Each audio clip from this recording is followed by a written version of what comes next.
Hello, welcome back to my channel.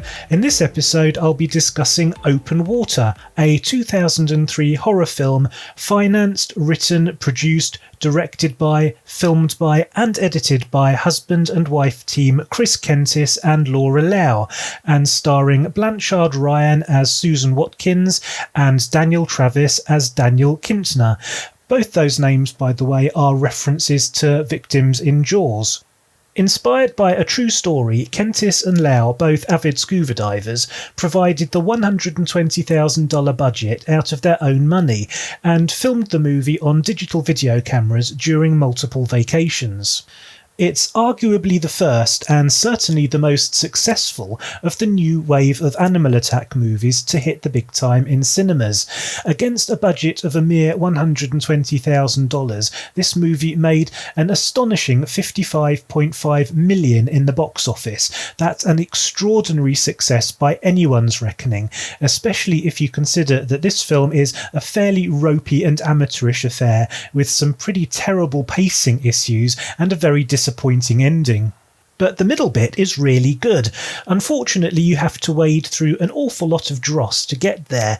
The first act of the movie is essentially a very tedious and badly made home movie, a young couple's vacation caught on video camera, with all the flat lighting, poorly composed shots and shaky camera work you would expect from any amateur filmmaker.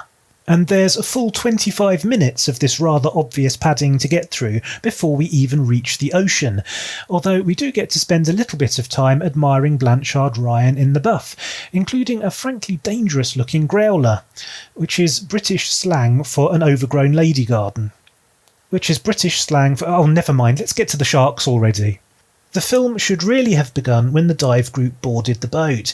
Here we have ample opportunity to meet our two future victims, and also to discover how an annoying and entitled tourist who forgot his mask, coupled with an inept system of counting the guests on and off the boat, could lead to two people being left behind. Once the boat finally abandons our two protagonists in the middle of the ocean, things finally become interesting, and the quality of the filmmaking also seems to improve. The acting from both Travis and Ryan is mostly very good, and the slow realisation that they aren't going to be rescued is played out very well. The overall writing and pacing from this point forward is excellent, and at last we finally get to experience some visceral fear and tension, which builds slowly and deliberately.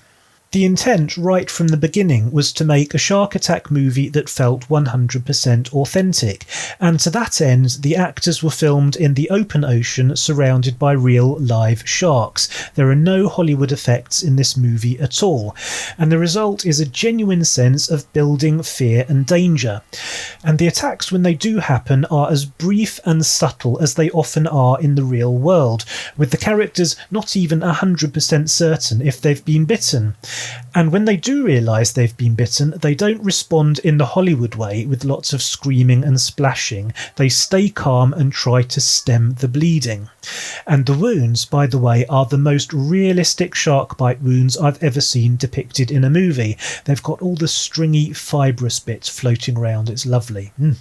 Overall, this is a film to be respected for, if nothing else, getting itself filmed and completed at all. No mean feat. But it also played an important part in the creation of a whole new language and grammar of low-budget animal attack filmmaking, which evolved into a thriving subgenre. Yes, it's a pretty crappy movie for the most part, but the bits that work very well indeed, as evidenced by the staggering box office success.